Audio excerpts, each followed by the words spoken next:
L'homme moderne n'a aucune objection contre l'Évangile, tant qu'il est appliqué dans le domaine des principes et des idées humanistes.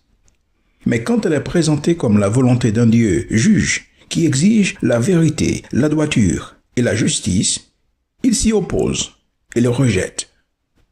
Le premier obstacle à l'Évangile dans le monde moderne est le matérialisme.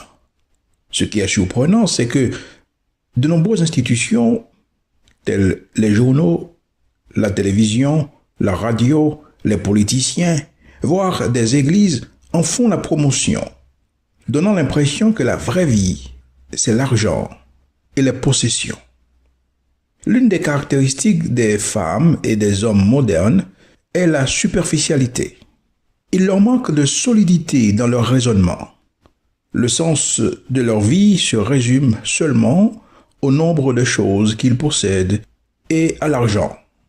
Mais l'Évangile met en garde contre l'insignifiance d'une vie si exiguë, basée sur le matérialisme.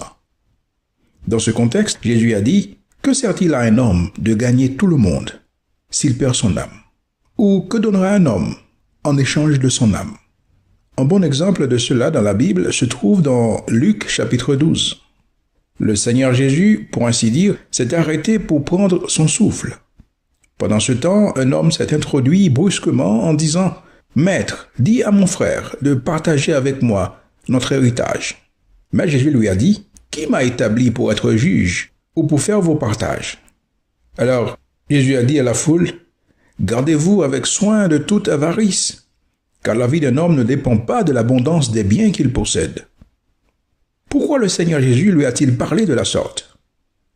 La réponse est évidente. Nous sommes devant un être divin venu au monde pour une mission cruciale, celle de sauver l'humanité, et qui parle des merveilles et des mystères les plus sublimes de la vie et de l'éternité. Et voilà qu'un homme du groupe souleva avec lui un sujet trivial et insignifiant. C'est ainsi que le Seigneur Jésus lui a dit, alors je paraphrase, « Croyez-vous vraiment que je sois venu au monde pour résoudre un petit problème comme le partage d'un héritage, un petit conflit de propriété ou d'argent?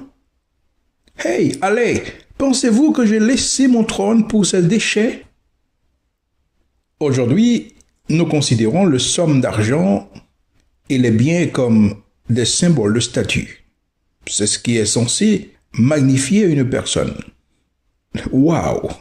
Quelle conception de la vie! Quel concept d'homme et de femme! La vie et l'existence d'une personne sont réduites à des choses qui peuvent être achetées avec de l'argent.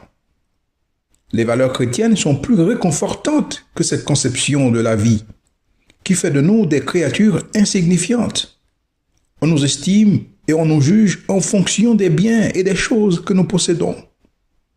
Cette idée non chrétienne ignore complètement tout ce qui concerne notre âme, notre esprit, c'est-à-dire notre essence même, et ce qui nous unit aux perspectives d'éternité. Les hommes modernes ne savent absolument rien de ces choses. Mais quelle insulte à la nature humaine! Mais il n'y a pas que ça. Cela est aussi absolument dégradant.